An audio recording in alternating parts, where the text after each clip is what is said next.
We are now recording on Zoom. Oh, recording in progress. Yeah, I got that too. Yeah, that's new. I've never had that Yeah. pop up before. Yeah. Yeah, me either. Well, This fuck, now I meeting. can't like record my sex times on Zoom. Now the other people are gonna know. Oh yeah, you're gonna announce it to the whole world at that point. That's not fun. Your naughty session has begun. That'd be great if you could alter what it says when you're That when would it be makes the amazing. announcement. All right, and now I'm clicking the go live button. This means Stash I'm aware. intro. I'm aware.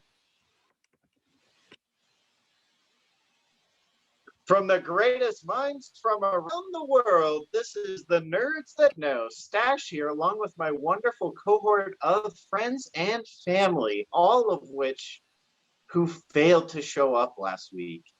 It was awful. Hearts were broken, minds were scattered, and spirits were destroyed. I am so sorry to all our delicious and lovely fans. We are here for you this week, and you have been missed. We are very sorry, but we are here Wow. now, and we love you. For I'm those not fun- sorry. There you go. Well, we're- I'm glad you're not sorry. You Just know, we're ready to reach out to you and touch you in your dark, sensitive spaces and make you feel all warm and fuzzy by the end of it. you know, and in And- fairness, you know, I did paddle Fox for missing the show last week. Yeah, and I just woke up from a nap, so our lovely listeners get to hear my deep gravelly voice. It's kind of That's Demi nice. Moore-ish. I like it. You know, Yeah, although the only problem with that is now I need new panties. Skadoosh. that's okay. Just mull and ride in them, Bobby. You're all good. Well, introduce yourselves, my cohort of minions. Well, as previously stated, I would be the, you know, sexually frustrated Bobby. What's up? I'm the sexually satisfied fox. Woo! I'm so proud. That's such good news. Yeah, I know. We all heard it. Thank you. Oh, you did? Wow. You're not quiet. That was cheeky. That was evidently it was. Yeah, quite cheeky, apparently. Smurf here. I'm neutral. Just call me Switzerland. I have no idea.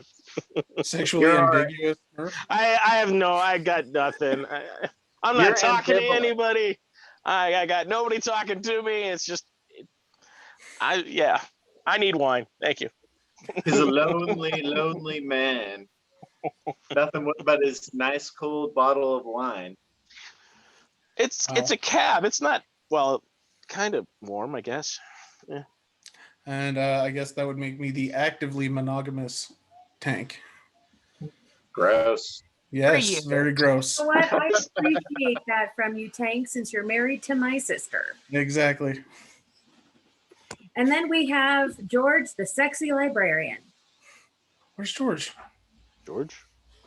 George. Oh, yeah. George, the sexy librarian. Is that the one that's in your head? Nope. Oh. It's a whole thing. Well, it's a whole thing none of us know. We have exciting things to talk Actually, about. So much Fox has happened. knows. Fox was there. Stash has been renamed. Oh, no. Uh-oh. What? It's true. I missed the context on this one. God damn it. Is this when my partner came over yesterday? Possibly. Oh Uh-oh. my God. There's been some chat about you, apparently. There's always chat about me. Oh, speaking of which, hi, Morgana. I wasn't sure if She says, name dropping ha, ha, was ha, ha, ha. spoken. I know. But yes, we have many things to talk about. And first off, I want to talk about my favorite and most exciting thing, which is Love Death Robots Season 2. And guys, what did you think? Oh, wait, I don't care. Let me tell you what I think first. No, please, you guys go first and I will contribute because I don't want to dominate this conversation. Yes, you As I do. From what I Yeah, understand, you enjoy domination. Wow. about it. You should go first. Wow. Even I know that based on very short conversation. It's too goddamn short. It is 8 episodes. 10, and they were maybe 12 minutes each episode. I thought there was going to be more to the it. longest was 17 and Yeah. the shortest was 5. I Yeah. watched them all again today, Fucking and it took sucked. me about 2 hours. I'm gonna be honest. I like season 1 more. Yep. Overall, I agree. I like I the mean- stories better. Mm-hmm. There weren't really like any like standout kind of cool characters, maybe 1 or 2, but I mean, first season had way more characters that you're Oh, like, oh, and this, and then there's this. And I mean, granted, the animation by far is better than last season in regards to a couple of the episodes, To but some of them, yeah. I mean, why couldn't we get more? And I don't have like a big standout like we did last season with like the robots or, you know, the bug planet or, you know, the tomb. There were so many standouts. It's just like, damn, this season was kind of like, well, okay. And no weird twists. Not really. No, I mean, not there's only one twist that was like, okay, it's not what I thought it was, but it's still, I guess, kind of a twist. It wasn't what I was expecting, but I was kind of thinking that's what it was, and it was with the guy on the planet with the woman following him. He's got the bounty on his head. Oh yeah, dude, Oh, that was Snow. fucking Yeah, that one was hot, kind of cool. man. That one was very cool. That one was cool. When I like he that got one. fucking wrecked and like was half, you know, what was underneath. I was like, Yeah. this is the hottest thing ever. Yeah, Can and I have was like, this, Hi, please? Michelle. Thanks for joining us. and I Mhm. honestly was not. I mean, I was expecting some kind of twist like that, just because they've set that precedent. Yeah. So There's I a was lot waiting. more twists in the first season. Yes, because I was figuring one of two things, that she was like him, or she got pregnant Hi, from Michelle. him. Whoa. Reverb. Yeah, we were getting major reverb. I A little fixed bit of it. reverb. I fixed it. Okay. So Um, those were my two thoughts on that storyline, because it's like she's either going to be like him or get impregnated by him and then hand over his genetic material and be an army of him. There was one other twist, and that was it was my favorite one, which was the all through the house. Oh, yes. That was a fun little twist. Yeah, it Yes. was. I liked Dude, it. that's one way to ensure you're a good boy. That's for Oh sure. yeah, that was awesome. Sacrifice. Were there any that connected to the first season like we were hoping? No. So Not Totally. really. tonally, yes, Yes. and there was some work from some same studios. I could tell that. Yeah, there was similar But, artists, but there wasn't yeah. any direct but there storyline was- connections. Yeah, there was definitely no overlap with characters, the world, or anything like that. But I will say this season was a lot weaker, but I feel like the main issue they had with this season is they didn't hit those really big points that the first season did. Like, what is identity? What is it to be human? What is the purpose to life? It's like all Right. of these really big questions were addressed in the first season. Who is good? Who is evil?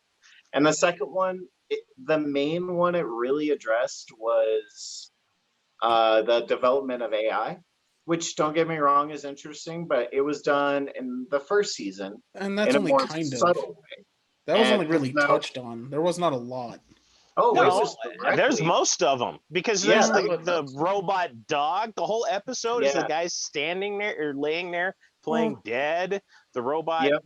in the first one with sacrifice the puppy. I mean, See, to me though, like when I was watching through this, everything I was seeing a lot more, or at least it seemed like more to me, was this is what it's like to be human in a weird world. That's like a lot of what I got from it was this is Yeah, like I the can see human that. oddity that exists, you know.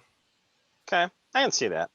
Yeah, I Because can even the see main, that. even the first story, which was dominated by a AI versus human relationship, the focal point was the human dealing with a weird AI situation.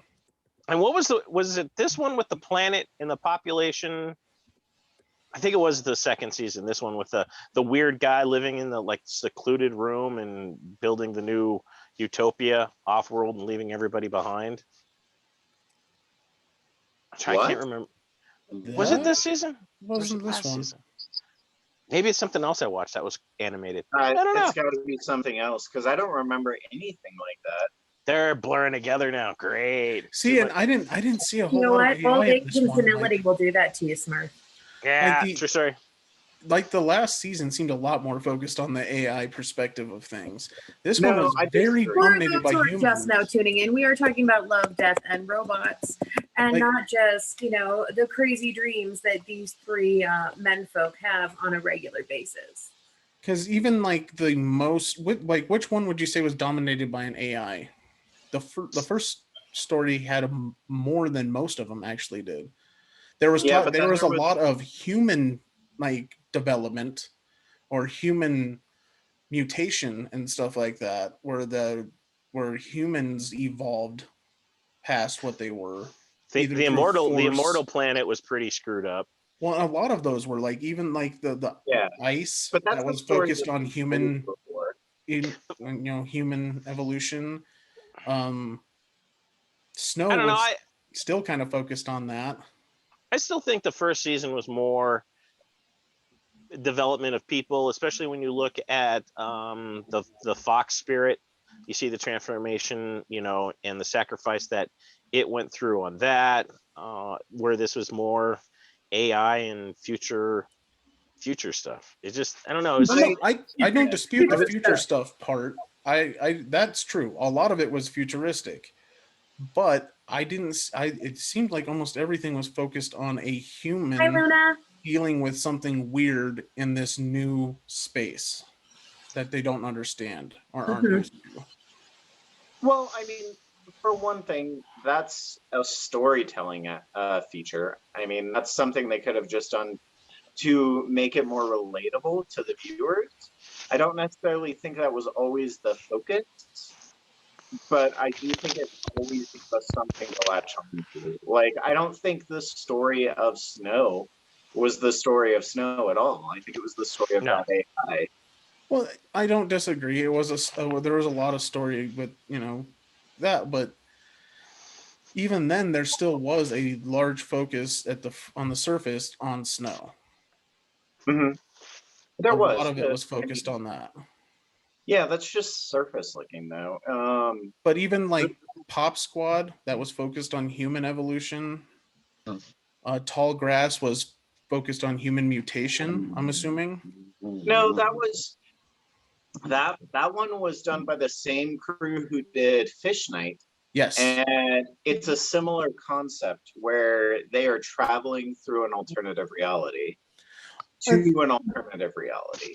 dude, Which that means tra- they- So here's my question to the three of you who have watched the entire season at this point. Do you feel that each episode is then up entirely for interpretation, or is there actually a description on each individual episode which says, like, this is the journey through, you know, whatever cosmic way of putting things that they want us to understand? Mm, I mean, I'd the say only one there's that a little bit of interpretation, but I felt a lot of this season was a lot more straightforward. I don't know. I agree. Okay, They had a story they were trying to tell, a very Okay. specific one. what was the train story?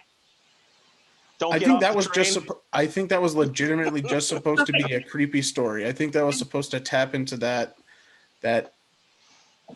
crisis off the train. of that fear thing that we all have as human beings of the unknown. And when we go investigate the unknown, what can happen? Okay, Mhm. well, let's move on so we don't give away anything for those who haven't watched this season yet. But Hang on, Love, Death, and Robots season 2, worth watching. Not as good as season 1, but all in Is- all, the boys say it's good. Is Yeah. there going to be a second part to this season? Stash, do I you hope remember so. seeing anything? I haven't heard anything yet, but I think they're just doing this in parts. I don't think they're breaking up seasons the way they were. It's just part 1, part 2. Because Alright. like trying to go between the episodes, it was such a fucking mess on Netflix already. Yeah. I was just like, I was trying to rewatch it today, and I had to just select one, start it over, and then just go down the list. So I'm not sure. I haven't heard anything, but I'd be shocked if it isn't. Although this season has not been nearly as successful as the previous. Nope. It's This worth one was- watching because they are Yeah, this interesting one- stories. Yeah, But it it's was a not as good as showcase. the first. Yeah, it was a showcase in animation this time. Yes, A lot very more much. was the first time. The first one was a lot more on story. So Yeah, my favorite one we'll still see. is three robots from season 1. That's still my favorite story. I don't know. I really like the giant one in this one, but mine is That still one was cool. Yeah, All it was right. weird, but it was cool. Well, Yeah. let's move on to George the librarian's second favorite thing, and Uh-oh. that is Wow. reading. That is what? I think I Reading. might reading. Yeah. Reading. It's not your I first don't know favorite how thing. to read. Don't you know this? This is God, true. I only told you guys to read that book. Hail Mary is a book that recently came out by Andy Weir, who is the creator of The Martian and what was the name of the second book? I can't remember. Hold but on, it was- I have his information up here right now. Yeah, Mhm. it starts with an E. Artemis. Yes. That starts with an Artemis. A. And well, I was close. That goes Uh, back to the you not being able to read, and apparently I That's can't true. be able Exactly. to. I can't read, so I'm obviously just making this all up. Um, So I've had a chance to also read Hail Mary. Kane, did you get around to it or no? Yeah, it was all right. I honestly feel about the same. I think it was all right. I think some of the ideas that were addressed in it were very interesting. I just don't know if they were done in quite the right way. I would agree. I do like the integration of some of the concepts that were in wow. Oh my god, it's God. Okay, well, Stash is trying to think. Did you say the I mannerism? enjoyed it. The I think Arrival. it's definitely The worth Arrival. to read. Oh yeah, I would agree with that. Yeah, Yeah, I can definitely see that. I was thinking. I was There's like almost like a Dead Space feel to it, I mean, in a way, I like that think it's- isolation aspect of it, not like the alien hunting shit. I'm talking about like that isolation, that lone survivor kind of a thing. Mhm. Well, that is definitely understandable because the way he set up and designed the story was to force this feeling of isolation, to force Yeah. these two unique characters together. Yep. I'm not going to go any further than that, but But we will say you should read it. yeah, the plot was definitely designed to force those two, and the ending was actually very interesting because of how that resolved. I agree. It was not as cookie cutter as it was laid out to be. No, it was very much, he took traditional tropes and redefined them. And that's what he's done. I mean, he's done that with all of his hard science fiction. See, I don't know if And- I'd say redefine. I would. I'd say he played with. reinterprets. He played reinterprets with some tropes. Yeah. I would agree with Tank on that. You have your pug. He is definitely, that is massive pug. It's not even the largest that they make, but I got Rowan a squashmallow. Nice. It was definitely an interesting read. The science behind it, because it's hard sci-fi, more of it is true than Mm-hmm. most people assume. There is obviously All of the theoretical. math behind it, like the math that's in it, like actually it made me think of my little sister, because there were times in the book where he's just like, I'm doing the thing, and then I wonder what the math is like. Okay, no, I just have to stop what I'm doing so I can do the math. Oh my God, look at the math. See, that's what made me think of Asimov in that regard. Yeah, and see, it made me think of Puppet in that. Yeah, I was getting Foundation feelings from it. Yeah, there was a lot of Uh, intricacies in the scientific aspects of it that you have to be kind of interested in that field. one of our You kind of stick with it through parts of it. one of our viewers tonight, Luna Whisper, says, "Cough, cough. I think everyone should read the Insanity series. Cough, cough." Which one's that one? The Insanity series is a modern take on Alice in Wonderland. Like Oh, they did with the comic books a couple years ago? I think it's a little older than that. I can look it up. Because they did like an Alice in Wonderland thing not too long ago. Yeah, I think I remember hearing about those books coming out, but I never got around to reading them. But this book was very interesting. I think he laid a bit more into the science than he did with The Martian. Yeah.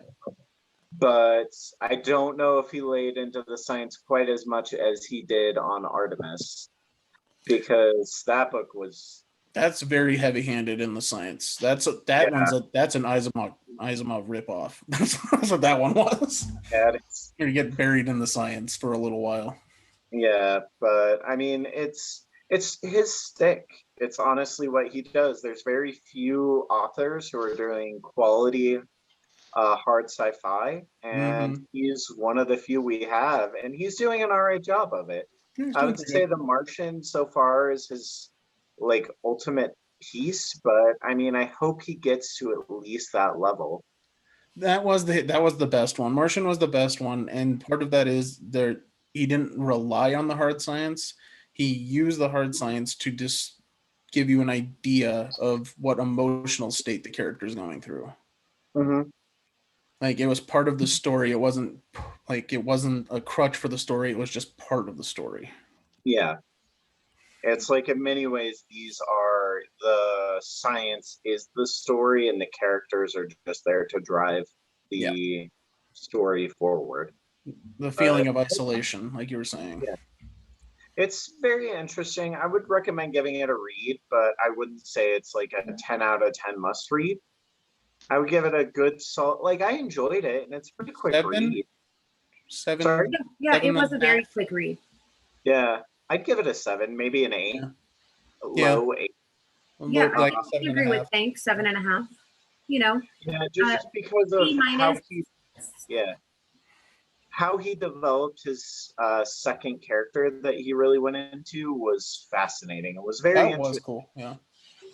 And I look forward to hearing more in your comments and stuff like that on our page about thoughts you have on it, because it is a fascinating theoretical design. So it's very, very intriguing.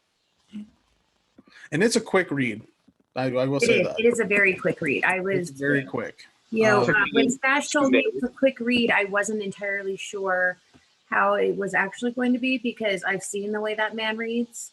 It's not quite, Spencer in Criminal Minds quick, but it's pretty damn fast. But yeah, I got through it in just a couple of days. Yeah. Well, I guess I should say that is subjective on the quick read part, but compared to a lot of stuff in the sci-fi genre, it was okay. I would say it's a quick and pleasurable read, because it's easy to just kind of continue on with it. It's not something that you'll get lost in. Agreed. Yeah. I mean, and if you get lost in the science, it's easy enough to just skip over. Take a minute, wiki it. Yeah. I mean, I never had a problem with it, but I can understand how some of the convolutions can get a little complicated, and feel free to skip them over. They don't take away from the plot at all. If you do. And that's just the way he writes, like you said. It is, because it's the hard sci-fi, so. All right, well, speaking of reading, let's go to something that Stash will buy but not read, and that is The Last Ronin 3. Okay, I will read it. That's rude. Eventually I'll read it. It takes me the right energy to read comics, and that doesn't happen all the time. Trust But me on that. I would like to read this one moderately quickly, but I don't know when I'm going to get it. So As soon as I can get it to you. yeah, But like, I don't know about you, Smurf, but I read give or take 20 books a week, depending on what's released. It's true. Yeah. And it's a mixture of actual physical copies and digital ones. If I like Exactly. it digitally, I'll go buy it. But yeah. But there is a certain point. There's some books where you have to be in that mindset of, all right, let's get through this. no, that's very, very accurate. There are some you're just like, I'm not physically prepared for this story. Although I will say, like, I switching up a little bit, but kind of staying in the comic realm. I liked they're doing the Heroes Reborn, which is basically just Justice League in Marvel. Yeah, I know. My favorite story, though, did you read Shudder Bug? That one was actually really cool. The Spider-Man story, that Yeah. one was nice.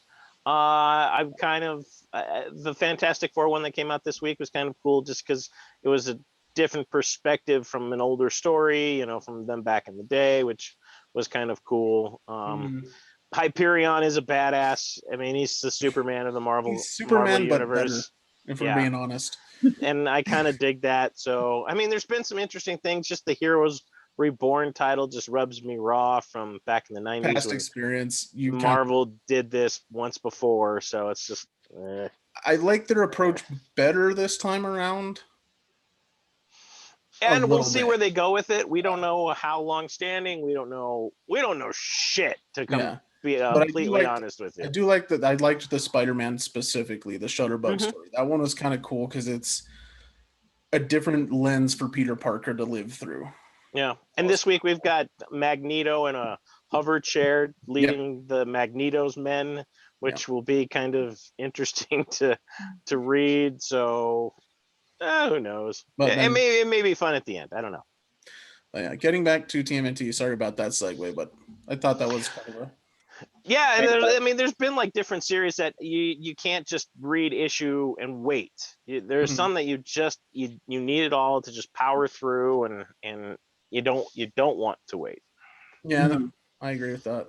And I mean, the TMNT is only going to be 5 issues. They're saying this week's issue number 3, is going to be a big setup for the climactic end for issue 5. So we'll see. I have no idea what we're expecting, and I'm okay with that. Yeah, all I've heard, like you said, all I've heard about it so far is that there's a lot of important setup in this one for how it's going to play out at the end. Which is exciting. I'm excited to see that journey. Have we heard anything about the working relationship between Eastman and what's his name? Eastman and Laird. Have we heard anything about how they've been working together on this? Has it been going pretty well? Yeah, I mean, they've kind of reconciled their differences. I don't know if they are going to be as close as they once were. However, they are on speaking terms, and they are working together again. Which is good, because that's been a while. Yeah, I mean, that's decades of distance, and I think he's still kind of pissed off about the toy deals and the cartoons and everything and the breakup. So it's very delicate. Egos were bruised, and any man will tell you. I wouldn't say that was more than a bruise. Yeah, that was. I took that shit personally. That was an outright. That was flogging with a sack of quarters is what that was. That was just ass whooping. That's what that was harsh. There are 2 trade paperbacks that are coming out this week that are must reads. You've got Crossover, which Tank was absolutely praising. Oh god, that was beautiful. I absolutely is for issue number 1 and wrote it all the way through. The trade paper for that is coming out, and Authority volume number 2, which is Mike Millar and Frank Quietly. This series has been out of print for an extremely long amount of time. It is is so well done. It's kind of in the same vein as Jupiter's Legacy and Wanted, and it is just, and even Invincible. It is really some Oh, awesome. tasty That sounds reading. fantastic. So, and volume 2 is coming out this week. So I don't think this trade's been in print for the better part of 15 years. Yeah, I was going to say about 10, actually. I think 10 years is close to when this was available for print. So grab volume 1, pick up volume 2 this week, and hopefully they'll follow through with the remaining 4 volumes, 3 or 4 volumes for this series. If you are in the Colorado Springs, Denver area, get your volumes from Knox Nostalgia Collectibles. There you go. I do not have my authorities yet, but yes, I will have some. I will say this. I've talked to some of my compadres in the distribution. If you would like, following up on what you said about Invincible, it's almost impossible to find basically the entire first volume of that. But Image does seem to have, if you go to your local LCS and ask them politely for a special order, Invincible is in stock to some distributors currently. So you might be able to at least get the trades from volume 1 through 3 is the ones that I saw available.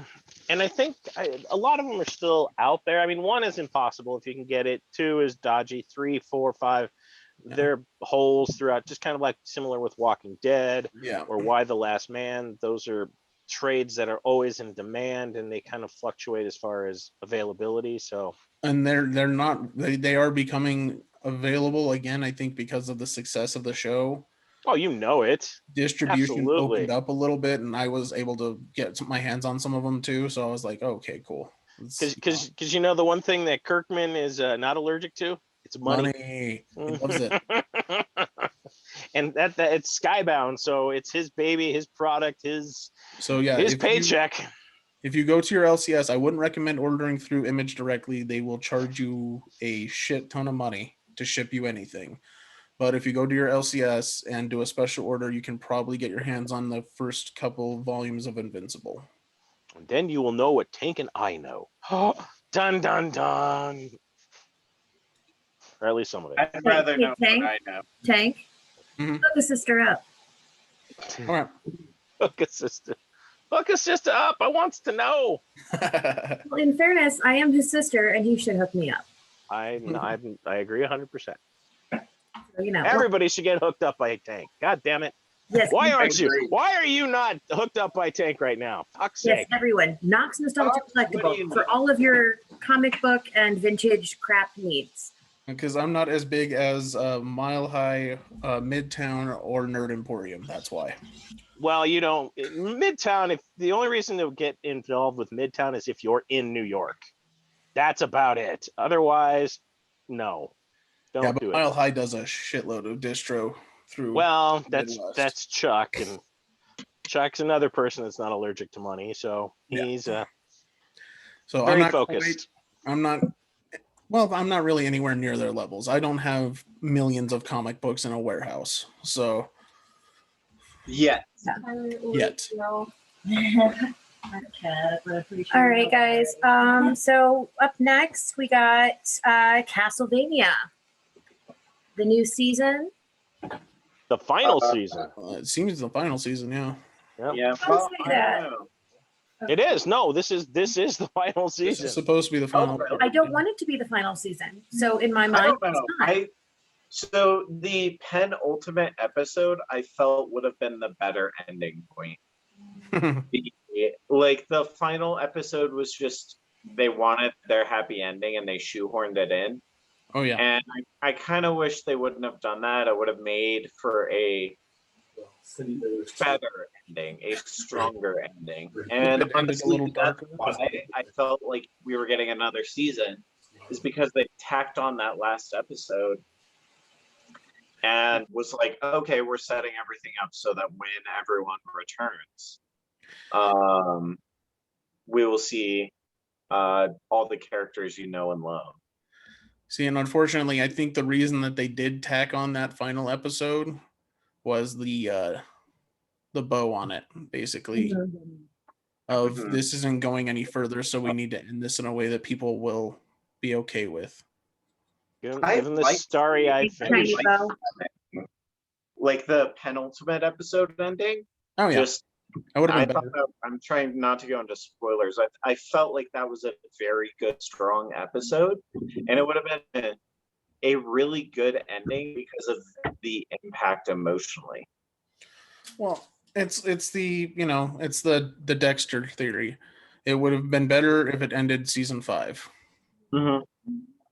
That if they ended the show with what's her face's death, and that's Lithgow. literally the end of it, that Yep. would have made an amazing story. But they didn't want to end it with that dark, horrible, But it's But Dracula. it's a story about a serial killer, and it's a story about Dracula. It needs to end dark. Yes, should- no, at the end of this, everybody should have died. The Belmont family should have been wiped off the planet. There should have been like fucking scorched earth at the end of this. And like 1 or 2 peasants crawled out from a haystack to make sure, things had cleared. That's how it should have ended. Like, holy fuck, what did we just witness? That should have been the end. I think it should have been the end of everyone but the son. I'm trying to be obtuse. Mhm. And I then, understand. Yeah, through But that's- his memory of his companions, he embraced and created a new humanity. And that's in the kind of, like I was saying, that's in the same vein of that Dexter ending of Yeah. you're kind of left with this, what the fuck? Yeah. Well, all right. Well, he's fucked up. Let's see what happens, Well, and now Dexter is coming back. So, all right. Moving on to something I know Smurf was really excited about, and that was Army of the Dead. Yes. This Wow. is an absolute train wreck of a film, and it is spectacular. Oh, There- it is this so fucking bad. this is horrendous on so many levels, and I went back for seconds. I loved it so much. Yes, I love the fact that Batista gets to act. Is this your Sharknado? No, It sounds like it. It No. sounds like it. There's time travel, there's zombies, there's aliens, there's robotic zombies. There are so many things that Snyder leaves in this film. Snyder is a psycho. Holy Yeah. crap. I was waiting for like a Justice Leaguer or some other like weird Green Lantern shows up in this movie. It's just all of a sudden, oh, I'm on the other line. I'm sorry. He goes wandering off. I mean, I love Batista though. He did a very good job of trying to hold this fucking train on the tracks. he Tried. he was not Drax. No. And you know what? That I think the man should get an Oscar for that. He was not Drax. He was as far removed from Drax and still a badass as humanly possible. Oh yeah, he did a good job. He did a great action hero Great job. But the rest of the shit Story that I was saw, fucked. what the fuck was that? I mean, good God. The opening sequence, and by that I mean the opening credit, 3.5 minute? Oh, the cold open? Yeah. I was angry by the end of it because of how how drawn out stupid. it was. Yes, how dumb and stupid and like, what? Wait. Just drawn out, unnecessarily drawn out, just extended. The Living Dead 3 all over again. Yeah, I had a great time. it was an extended sequence of blah zombies. Well, it's like Snyder tried to take his shot at dialogue, Guy Ritchie style, and Fucked it up just massively. fucking face planted right there on the concrete. Just like, wow, okay, definitely not one of your stronger dialogues. No, which is weird a little bit for him because he's usually pretty decent at dialogue. It's usually pretty decent. I mean, I like the back and forth between Aquaman and Batman and everything that he gave Batfleck. I mean, it was well done, but this is painful. What it reminds me, Uh, it reminded me of the dialogue from Resident Evil 1. The story was interesting to play out, but the dialogue was dog shit. yes, and there's just so many like backstabby ass backwards bullshit stuff, just unnecessary and unprovoked fuckery. So the funny story, before I saw this, I finally went and saw Wrath of Man, speaking of Guy Ritchie. Oh yeah. So Jason Statham does the exact opposite of any role he's ever done. He just sits there and is stoic through all of it. Yeah, beat the shit out of anybody.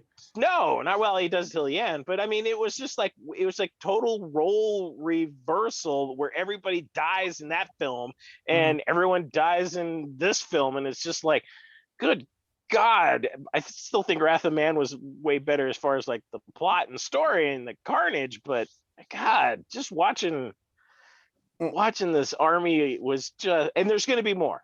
Oh yeah, there's going to be more because of the time traveling hint. The effects were great, and that was cool. I will say that. And then when it came to just straight zombie slaying, they had some pretty cool stretches of action. They did, and and Siegfried and Roy's zombie tiger, which I laughed my ass. As soon as they said that, I'm like, oh fuck, really? Makes total sense. Fuck that tiger. And I mean, even like when the zombies came out of the elevator and twisted that woman's head completely around, I was like.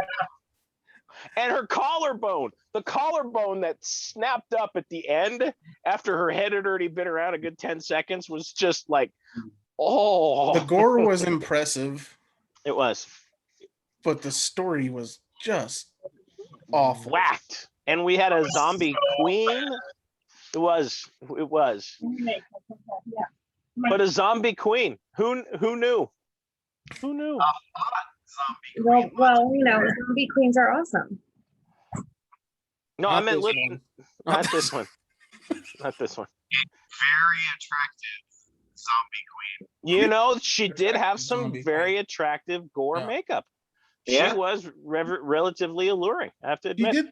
Although she did look a lot like God damn it, Suicide Squad. What the hell's her name? The main bad guy in Suicide Squad. Oh, the Enchantress? Yes, the Enchantress.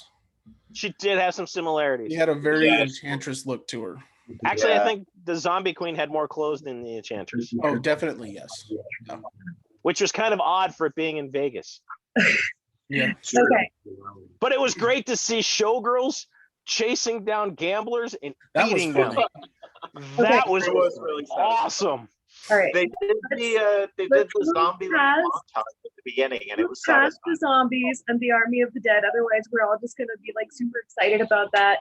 And instead, let's talk about, oh my God, what's happening with the costuming in Black Adam? It's very reminiscent of the New 52. Mm-hmm. It's exactly kind of playing right into what Shazam did. I'm not surprised by this at all. It's Shaz-Adam. Yeah. It's Shaz-Adam. Yeah. But it's the exact same costume that he got in the New 52 when they relaunched, and him and Shazam looked almost identical. So The Rock's gonna look good in it, but who cares? Hey, he's the only one that doesn't have a muscle suit on. Okay. Yeah, true. No, actually, I was reading this article about Black Adam the other day. Saying how in most superhero movies there's just like the one really beefy guy, and in Black Adam there's going to be a lot of guys who've been trying to do excessive amounts of bodybuilding because they have to stand next to The Rock. Yeah, you can't compete with that. You can't compete with that. That's embarrassing. Works out 8 hours. A lot of guys are trying. Okay, I applaud the dedication, but you're just stupid. When they try and jam him and Zachary Levi together, that is just going to be embarrassing. That is going to be embarrassing for Zachary Levi. It's going to be so cute. Yeah, he's going to look like his little brother. He is like a 10. He's Zachary yeah. Levi and The Rock. 10-year-old in his dad's costume from Yeah. Halloween. I mean, it's just gonna be, oh my God, horrible. He's what, like 3 inches taller than him, 50 pounds heavier than him, and completely ripped out of his mind. Yeah. I mean, The Rock has been doing this forever. And Zachary Levi, God love him. We love Chuck. We think he's a stellar guy. We shouldn't have been calling. He's hilarious. But he is not a bodybuilder. No, he's not a body dude. No, I'm Not telling at you, all. they're gonna look like a 10. You're gonna have the skinny ass, Zachary or Levi, and then you're gonna have like the big buff, zero shaped person, which is The Rock. I'm hoping they give him the Nanjiani treatment I'd like to get the Camille Nanjiani treatment. and just put him through like a rigorous, like full year of just body development. Even with that, he's still gonna look like The Rock's little Well, brother. he's gonna be smaller, but you gotta get at least close to, The Rock. Yeah, The Rock's gonna damn it doll him. Where you thought what Hulk did to Loki in the first Avengers was bad, where do you see what the fuck he does to him? This is gonna be awesome. I am so excited for this film. The fact that he looks like the Hulk and isn't CGI'd, Yeah. that's His veins have veins coming out of them. I mean, man, it's massive. I mean, I even read an article the other day where Batista was complaining that he's like, I'm going to be 52 when Guardians 3 is done. He's like, the time for me taking my shirt off is kind of past. And I'm thinking, well, if your time is past, how old is The Rock, who I think is older than you, and is drop of a hat ready to take his shirt off? The Rock. I mean, Thank you, I Matt.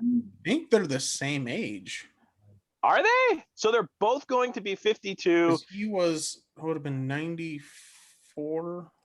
He was 21. So yeah, he's like 48 or 49, something like that. Or I So think. they're relatively about the same age. They're approaching their 50s, and I don't know. I mean, both are massive. Don't get me wrong. I know both could pop me like a pimple. I get that.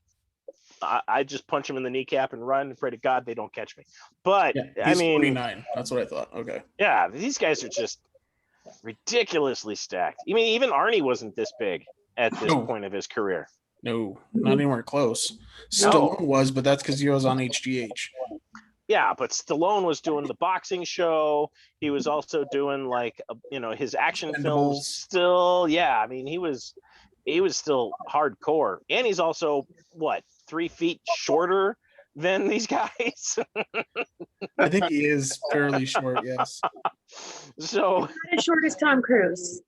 Not as short as Tom Cruise. Tom Cruise is like We're 5'4". talking about The Rock. I have to bring up Tom Cruise just to make Stash feel our buddy Tom Cruise. better. Okay, so in other superhero news, the Eternals. We've seen some costuming and some imaging coming out of that, and my oh my, Trailer was cool. Trailer Yeah. is cool.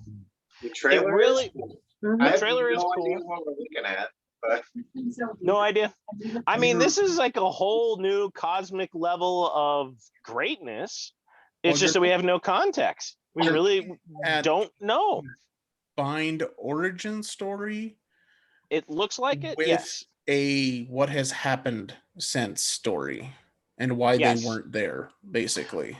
Well, I think we get because I mean we do get the joke of now that Rogers and Iron Man are gone, maybe I should go lead the Avengers joke. Yeah, And that was everybody funny. just laughs at the table, which was just great.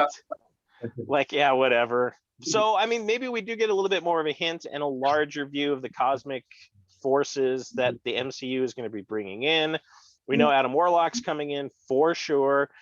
We've got freaking horrible choices in Olympian gods coming, but we'll talk about that another time. You mean Russell?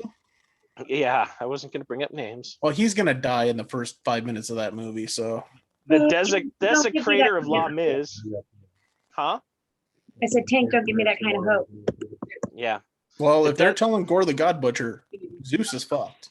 Yeah, So- pretty much. The desecrator love Miz is about to get his. Yeah. See what I did there? Just a hint, if you didn't understand Gore the God Butcher by name alone, what he But I don't essentially know how early Gore shows up in the he movie. takes a big fucking sword and jacks all the gods up. What, I know from that. any I know race. who Gore is. I get that, but we don't know how early he shows up. I think he shows up at the beginning of the film and it's Thor trying to track him down because Thor suddenly realizes that his god buddies are starting to lean out.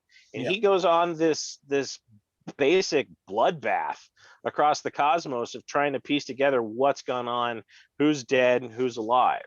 So it could be like right out of the gate that we see Gore jacking Gore. people up. Gore getting gory. So Yeah. I'm just excited Christian Bale like put his foot down. He's like, I don't want any CGI. I want actual makeup applied. I want actual prosthetics. So I'm kind of excited to see what they pull He's up a for really this. dedicated actor. He is. He's extremely dedicated, and he's all about the craft. So Even though his voice can be weird sometimes, he is good, generally speaking. Yeah. So but I mean, the film looks promising. Eternals is still a dog when it comes to Marvel, and the characters have never really been able to get out of the gate for I think this is just like franchise. Guardians, where the comics just don't translate well, but the story that Feige and his team create is going to be cool. The comics never Guardians comic translated a hell of a lot better than Eternals ever will. It was still kind of I mean, unless you're a comic nerd, not a lot of people know who the fuck the Guardians were. Oh, so you call me a nerd. I see what you're saying. Yes. yeah, I think and that's kind of the name of the show. Yeah. I don't know, and I could be wrong. This may come out extremely heavy hitting, and they've got enough star power behind it. So, and I like the little love story that we kind of got a taste of in the trailer. So, Oh yeah. Well, I think they're gonna do a lot of interconnecting, and the Eternals is gonna be expanding everything. It's the reason we weren't there is because all of this shit actually exists. Right. You know. yeah, I think it's important. So we'll see what happens. It's kind of the Captain Marvel thing. Like, I wasn't here to save the day because I was saving other places where you guys don't. Right, you guys because Earth aren't. is not the only planet. Yeah. So, and then the last thing I have on our list for this evening that makes me like thrilled out of my everything is the fact that not only are we getting In the Heights this year, we're also getting Dear Evan Hansen, the movie, which is premiering in theaters in September, the end of September this year. And Dear Evan Hansen is such an intense and beautiful and like gut-wrenching musical, and I absolutely love it. I've got the opportunity to see it twice in theaters, and I'm super, super excited that they are making this into a film. And the first trailer was just released, so it's. Do we know who the director is? Yes, we do. So have they done any other musicals of similar styling? So first off, Ben Platt who won a Tony for this, is going to be reprising his role as Evan Hansen. Oh, That's not a bad idea, I guess. Evan Hansen. And Steven Chbosky, who directed Wonder and The Perks of Being a Wallflower. okay. I like that film. Yeah, I do too. And I could see how the cinematography in that can be directed to make a really interesting theater adaptation. So the whole premise of Evan Hansen is there's a kid in high school who has severe depression, and he has to write these letters to himself, like, Dear Evan Hansen, today's going to be a good day, and here's why. And another kid at his school finds the letter. And then the kid who finds the letter and is making fun of Evan for writing the letter ends up committing suicide. And the letter is found on him, and everybody thinks it's his suicide note. Oh, heavy. And Evan lets everybody think that, because all of a sudden he went from having no friends and everybody ignoring him to being the center of attention and having all of these people think that he's important to someone. Oh shit, that is Heavy. very, very Pretty sad. dark. It's incredibly heavy. So It's I- insanely intense. It's insanely heavy, and it's insanely beautiful. Fox? Yep. Yeah, please, Fox. Fox, are you still there? Yep. So I am excited about this. I haven't seen the trailer yet, but I've heard really good things, and I have never had the opportunity to see it in theaters. So that's going to be really cool. The trailer for The Heights looks really like great, really exciting. That one's going to be really fun. Another one that I haven't had the chance to see yet because I just don't have the opportunity to see Broadway plays. Yeah, it's all right. So yeah, it's gonna be super exciting. Fox is cutting out. I'm assuming there's something going on with his internet. She's off her way to go see a Broadway play. Good for Yes, her. which is fantastic. So Well, I'm excited to watch that film, and if the opportunity arises, I would enjoy seeing the play. I agree wholeheartedly, and I think doing a comparison between the two would be really fabulous. So that's everything we have on the agenda for this evening. So if anybody has any comments, questions, concerns, or whatnot, do not hesitate to ever reach out and touch base with your 5 favorite nerds, or us. Absolutely. Give us a like, give us a share, give us a subscribe. We love subscribers. Please check out our channels. Love us, leave us, whichever. But just know that we are the nerds that know. In the meantime, run fast, laugh hard, and always be kind. And we're off. Did you completely not hear anything that I said? Did my internet cut out real bad? No, I heard you talking about Evan Hansen and about